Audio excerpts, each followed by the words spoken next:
ओम शांति। आज 14 फरवरी 2024 की बाबा की साकार महावाक्य है। प्यारे बाबा बोले, मीठे बच्चे अंतर्मुखी हो, अपने कल्याण का ख्याल करो। घूमने फिरने जाते हो तो एकांत में विचार सागर मंथन करो। अपने से पूछो, हम सदा हर्षित रहते हैं? प्रश्न: रहमदिल बाप के बच्चों को अपने पर कौन सा रहम करना चाहिए? उत्तर: जैसे बाप को रहम पड़ता है कि मेरे बच्चे कांटे से फूल बने। बाप बच्चों को गुल बनाने की कितनी मेहनत करते हैं, तो बच्चों को भी अपने ऊपर तरस आना चाहिए कि हम बाबा को बुलाते हैं, हे पतित पावन, आओ फूल बनाओ। अब वह आए हैं तो क्या हम फूल नहीं बनेंगे? रहम पड़े तो देही अभिमानी रहे। बाप जो सुनाते हैं उसको धारण करें। ओम शांति। यह तो बच्चे समझते हैं, यह बाप भी है, टीचर भी है, सद्गुरु भी है। तो बाप बच्चों से पूछते हैं कि तुम यहाँ जब आते हो तो इन लक्ष्मी नारायण के और श्री के चित्र को देखते हो? जब दोनों को देखा जाता है तो एम ऑब्जेक्ट और सारा चक्र बुद्धि में आ जाता है कि हम देवता बनकर फिर ऐसे सीढ़ी उतरते आए हैं। यह ज्ञान तुम बच्चों को ही मिलता है। तुम हो स्टूडेंट। एम ऑब्जेक्ट सामने खड़ा है, कोई भी आए तो उनको समझाओ, यह एम ऑब्जेक्ट है। इस पढ़ाई से यह देवी देवता जाकर बनते हैं, फिर 84 जन्म की सीढ़ी उतरते हैं, फिर रिपीट करना है। बहुत इजी नॉलेज है, फिर भी पढ़ते पढ़ते नापास क्यों हो पड़ते हैं? उस जिस्मानी पढ़ाई से भी यह ईश्वरीय पढ़ाई बिल्कुल सहज है। एम ऑब्जेक्ट और 84 जन्मों का चक्र बिल्कुल सामने खड़ा है। यह दोनों चित्र विजिटिंग रूम में भी होने चाहिए। सर्विस करने के लिए सर्विस का हथियार भी चाहिए। सारा ज्ञान इसमें ही है। यह पुरुषार्थ भी अभी हम करते हैं। सतो प्रधान बनने के लिए बहुत मेहनत करनी है। इसमें अंतर्मुखी हो, विचार सागर मंथन करना है। घूमने फिरने जाते हो तो भी बुद्धि में यही होना चाहिए। यह तो बाबा जानते हैं कि नंबरवार है। कोई अच्छी तरह समझते हैं तो ज़रूर पुरुषार्थ करते होंगे अपने कल्याण के लिए।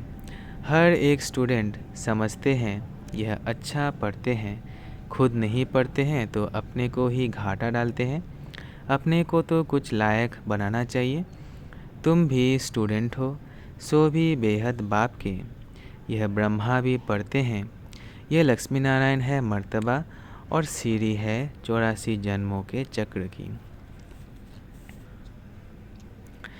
यह पहले नंबर का जन्म, यह लास्ट नंबर का जन्म। तुम देवता बनते हो।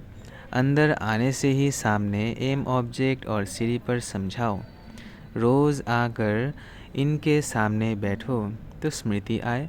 तुम्हारी बुद्धि में है कि बेहद का बाप हमको समझा रहे हैं। सारे चक्र का ज्ञान तुम्हारी बुद्धि में भरपूर है, तो कितना हर्षित रहना चाहिए। अपने से पूछना चाहिए कि हमारी वह अवस्था क्यों नहीं रहती? क्या कारण है जो हर्षित रहने में रोला पड़ता है? जो चित्र बनाते हैं उन्हों की बुद्धि में भी होगा कि यह हमारा भविष्य पद है, यह हमारी एम ऑब्जेक्ट है और यह 84 का चक्र है। गायन भी है सहज राजयोग। सो तो बाबा रोज़ समझाते रहते हैं कि तुम बेहद बाप के बच्चे हो, तो स्वर्ग का वर्षा ज़रूर लेना चाहिए और सारे चक्र का भी राज समझाया है, तो ज़रूर वह याद करना पड़े और फिर बातचीत करने के मैनर्स भी अच्छे चाहिए। चलन बहुत अच्छी चाहिए। चलते फिरते काम काज करते बुद्धि में सिर्फ यही रहे कि हम बाप के पास पढ़ने के लिए आए हैं। यह ज्ञान ही तुमको साथ ले जाना है।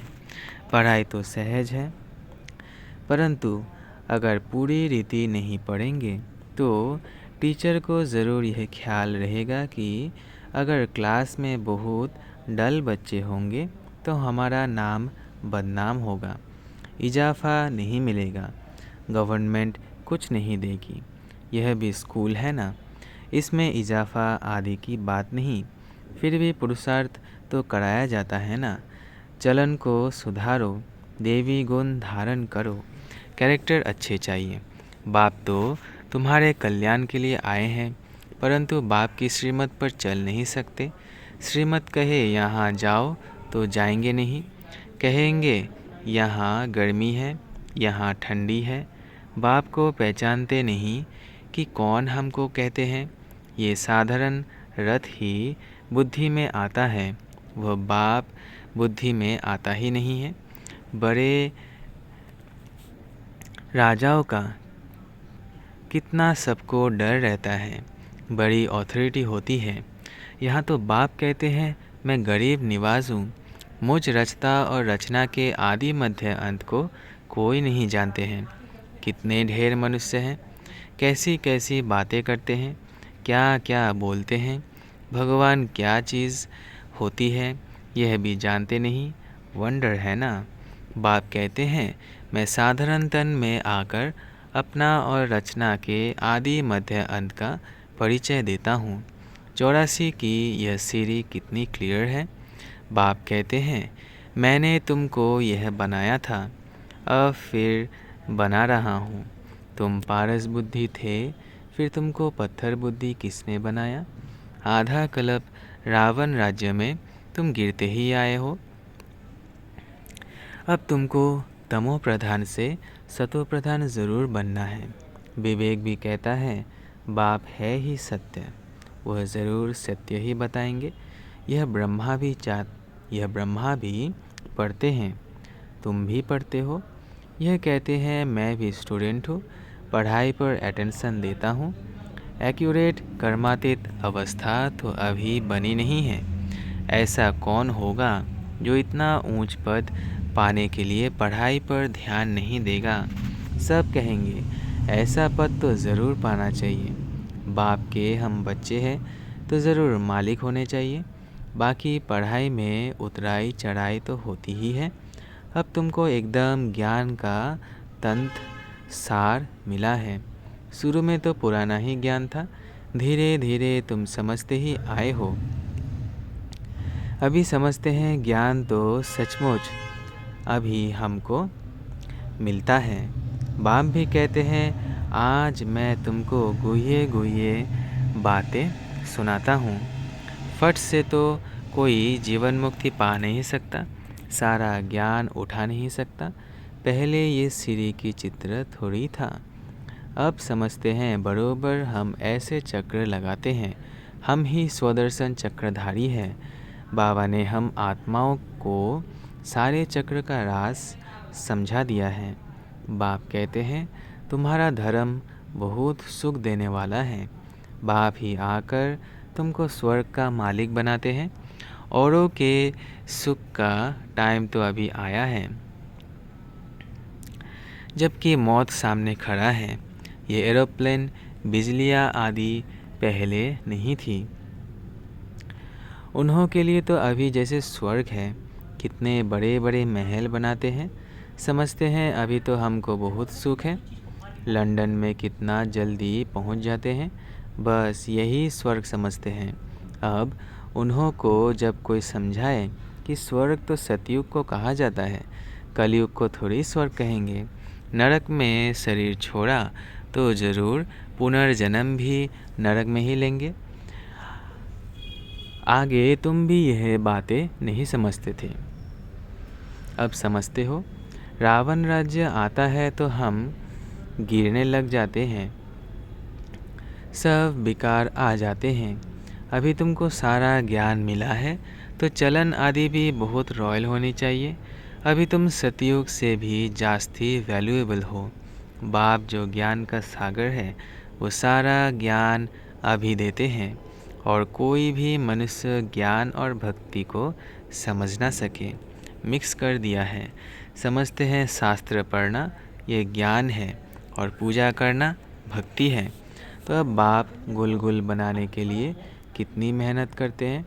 बच्चों को भी तरस आना चाहिए कि हम बाबा को बुलाते हैं, पतितों को आकर पावन बनाओ, फूल बनाओ। अब बाप आए हैं तो अपने पर भी रहम करना चाहिए। क्या हम ऐसे फूल नहीं बन सकते? अब तक हम बाबा के दिल तक पर क्यों नहीं चढ़े हैं? अटेंशन नहीं देते। बाप कितना रहम दिल है। बाप को बुलाते ही हैं पतित दुनिया में कि आकर पावन बनाओ। तो जैसे बाप को रहम पड़ता है ऐसे बच्चों को भी रहम पड़ना चाहिए। नहीं तो सद्गुरु के निंदक ठोर ना पाए। यह तो किसको स्वप्न में भी नहीं होगा कि सद्गुरु कौन। लोग गुरुओं के लिए समझ लेते हैं कि कहाँ श्राप ना दे देवे, अकृपा ना हो जाए। बच्चा पैदा हुआ समझेंगे गुरु की कृपा हुई। यह है अल्पकाल के लिए सुख की बात। बाप कहते हैं बच्चे अपने पर रहम करो। देही अभिमानी बनो तो धारणा भी होगी। सब कुछ आत्मा ही करती है। मैं भी आत्मा को पढ़ाता हूँ। अपने को आत्मा पक्का समझो और बाप को याद करो। बाप को याद ही नहीं करेंगे तो विक्रम विनाश कैसे होंगे। भक्ति मार्ग में भी याद करते हैं, हे भगवान रहम करो। बाप लिबरेटर भी है तो गाइड भी है। यह भी उनकी गुप्त महिमा है।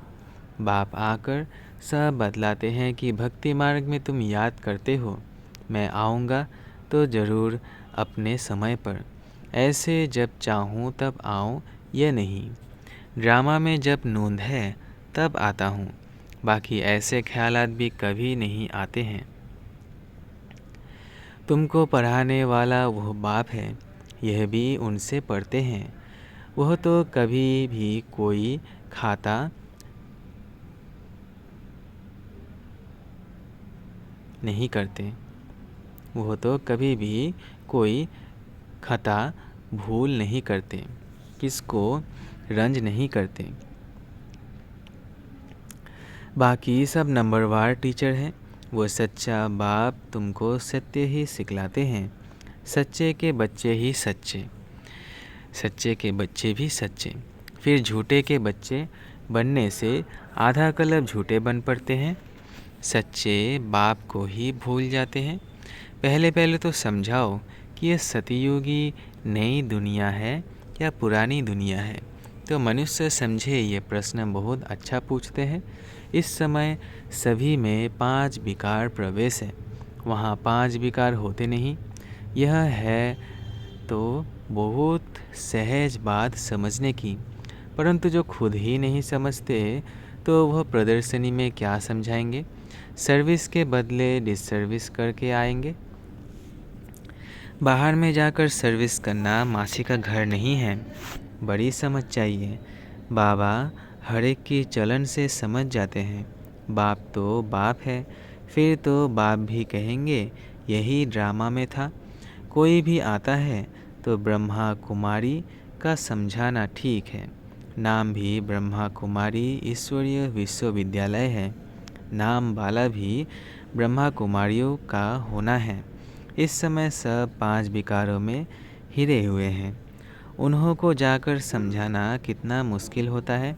कुछ भी समझते नहीं हैं, सिर्फ इतना कहेंगे ज्ञान तो अच्छा है, खुद समझते नहीं हैं। विघ्न के पीछे विघ्न पड़ता रहता है। फिर युक्तियाँ भी रचनी पड़ती हैं। पुलिस का पहरा रखो, चित्र इंश्योर करा दो। यह यज्ञ है, इसमें विघ्न ज़रूर पड़ेंगे। सारी दुनिया, सारी पुरानी दुनिया इनमें स्वाहा होनी है, नहीं तो यज्ञ नाम क्यों पड़े। यज्ञ में स्वाहा होना है, इसका रुद्र ज्ञान यज्ञ नाम पड़ा है। ज्ञान को पढ़ाई भी कहा जाता है। यह पाठशाला भी है तो यज्ञ भी है। तुम पाठशाला में पढ़कर देवता बनते हो, फिर यह सब कुछ इस यज्ञ में स्वाहा हो जाता है। समझा। वही सकेंगे जो रोज़ प्रैक्टिस करते रहेंगे। अगर प्रैक्टिस नहीं होगी तो वह क्या बात कर सकेंगे। दुनिया के मनुष्यों के लिए स्वर्ग अभी है, अल्पकाल के लिए। तुम्हारे लिए स्वर्ग आधा कल्प के लिए होगा। यह भी ड्रामा बना हुआ है। विचार किया जाता है तो बड़ा वंडर लगता है। अब रावण राज्य खत्म हो, राम राज्य स्थापन होता है। इसमें लड़ाई आदि की कोई बात ही नहीं। यह सीरी देख लोग बड़ा वंडर खाते हैं। तो बाप ने क्या क्या समझाया है, ये ब्रह्मा भी बाप से ही सीखा है, जो समझाते रहते हैं। बच्चियाँ भी समझाती है, जो बहुतों का कल्याण करते हैं उन्हों को ज़रूर जास्ती फल मिलेगा। चढ़े हुए के आगे अनपढ़े ज़रूर भरी धोएंगे। बाप रोज़ रोज़ समझाते हैं, अपना कल्याण करो। इन चित्रों को सामने रखने से ही नशा चढ़ जाता है, इसलिए बाबा ने कमरे में यह चित्र रख दिए हैं। एम ऑब्जेक्ट कितनी सहज है। इसमें कैरेक्टर बहुत अच्छे चाहिए। दिल साफ तो मुराद हासिल हो सकती है। अच्छा, मीठे मीठे सिकिलधे बच्चों प्रति माता पिता बाप दादा का याद प्यार और गुड मॉर्निंग। रूहानी बाप की रूहानी बच्चों को नमस्ते। हम रूहानी बच्चों की रूहानी माता पिता बाप दादा को याद प्यार, गुड मॉर्निंग और नमस्ते नमस्ते नमस्ते। शुक्रिया बाबा, शुक्रिया। धारणा के लिए मुख्य सार पहला है, सदा स्मृति में रखना है कि हम बेहद बाप के स्टूडेंट हैं। भगवान हमें पढ़ाते हैं, इसलिए अच्छी तरह पढ़कर बाप का नाम बाला करना है। अपनी चलन बड़ी रॉयल रखनी है। दूसरा है, बाप समान रहम दिल बन, कांटे से फूल बनना और दूसरों को फूल बनाना। अंतर्मुखी बन अपने व दूसरों के कल्याण का चिंतन करना है। वरदान है, हलचल में दिल शिकस्त होने के बजाय बड़ी दिल रखने वाले हिम्मतवान भव। हलचल में दिल शिकस्त होने के बजाय बड़ी दिल रखने वाले हिम्मतवान भव। कभी भी कोई शारीरिक बीमारी हो, मन का तूफान हो, धन में या प्रवृत्ति में हलचल हो, सेवा में हलचल हो, उस हलचल में दिल शिकस्त नहीं बनो, बड़ी दिल वाले बनो। जब हिसाब किताब आ गया, दर्द आ गया, तो उसे सोच सोच कर दिल शिकस्त बढ़ाओ नहीं, हिम्मत वाले बनो। ऐसे नहीं सोचो हाय क्या करूं, हिम्मत नहीं हारो। हिम्मतवान बनो तो बाप की मदद स्वतः ही मिलेगी। स्लोगन है, किसी की कमज़ोरी को देखने की आंखें बंद कर मन को अंतर्मुखी बनाओ। किसी का कमज़ोरी को देखने के आंखें बंद कर मन को अंतर्मुखी बनाओ। अच्छा, ओम शांति, ओम शांति, ओम शांति।